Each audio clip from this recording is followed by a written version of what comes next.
So, a huge accounting rule just changed, and it's completely rewriting the playbook for how big companies report their crypto. We're talking about a fundamental shift that could unlock billions of dollars in value on paper and maybe, just maybe, open the floodgates for more mainstream corporate adoption. Let's break down exactly what this means.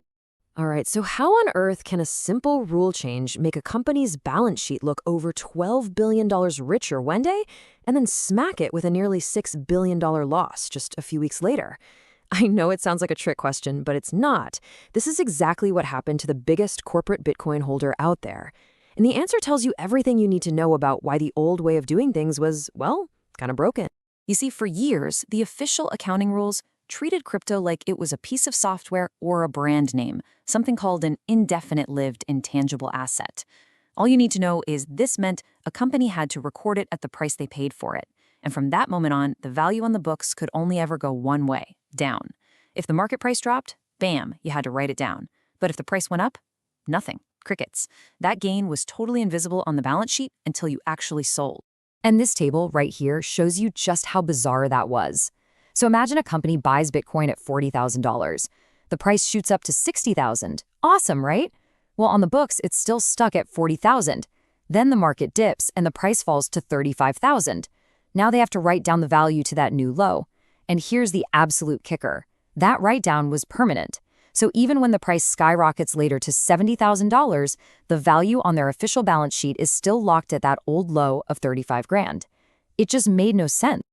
Yeah, as you can probably guess, this drove investors and companies crazy. They told the Financial Accounting Standards Board, that's FASB, the rulemakers, that this method didn't provide decision-useful information. That's just a fancy way of saying, hey, these numbers are useless. They don't help us make smart choices. It was painting a completely distorted picture that had nothing to do with the real economic situation. So finally, after years of this kind of feedback, the rulemakers stepped in. In December of 2023, FASB issued this official update. They basically took the old rulebook, tore it up, and wrote a new one that actually makes sense for a totally new kind of asset. And that brings us to the new world of fair value accounting. The concept is actually really simple.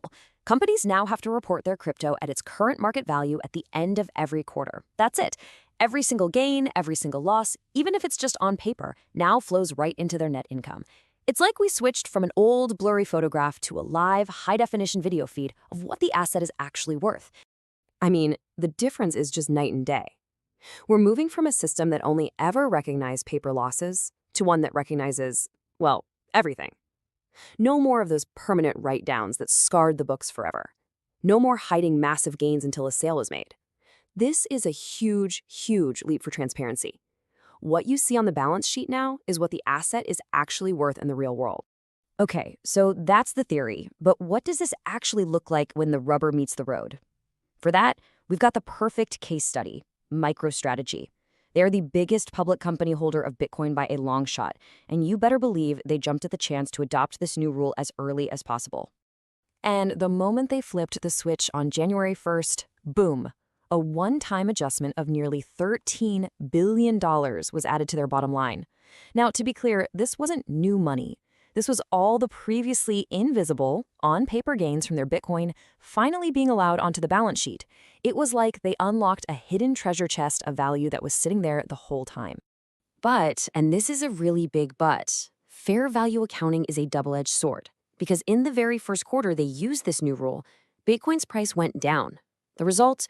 MicroStrategy had to report a paper loss of almost $6 billion. This is the new reality. For any company that holds crypto, its quarterly earnings are now strapped into the same wild roller coaster as the market itself.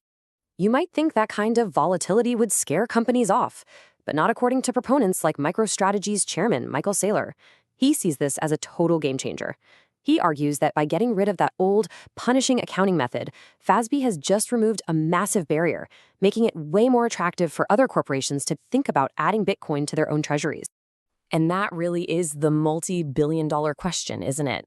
Now that the biggest accounting headache is officially gone, are we going to see a wave of new companies jump in, or are there still other things holding them back? Well, if you look at recent survey data, the interest is definitely there. A Deloitte survey found that a quarter of all CFOs expect to use digital currency within the next 2 years. And check this out, that number jumps all the way to 40% when you're talking about CFOs at the really big companies. So the appetite is clearly growing inside corporate finance departments. But let's be real, fixing the accounting doesn't solve every single problem. There are still some pretty big hurdles. CFOs now have to deal with explaining that insane earnings volatility to shareholders. They have to navigate a regulatory landscape that's still pretty foggy. And of course, there's the whole technical challenge of actually holding this stuff securely. These are definitely not minor issues. So just as a quick recap of how we got here, FASB issued the new standard in late 2023. It officially became effective for everyone starting after December 15th, 2024. The early adopters like MicroStrategy dove in on January 1st, 2025, and by April, we started seeing those first wild quarterly reports that showed the real-world impact. Okay, so what are the big takeaways here for you? First, way more transparency. Balance sheets finally reflect reality. Second, expect a lot more volatility in the earnings reports of any company holding crypto. Third, a huge roadblock for mainstream corporate adoption has been kicked out of the way. And finally, and this is a really crucial point for investors, just because a company reports a huge paper gain doesn't mean they owe taxes on it. Tax obligations only kick in when they actually sell the asset. This is not financial advice.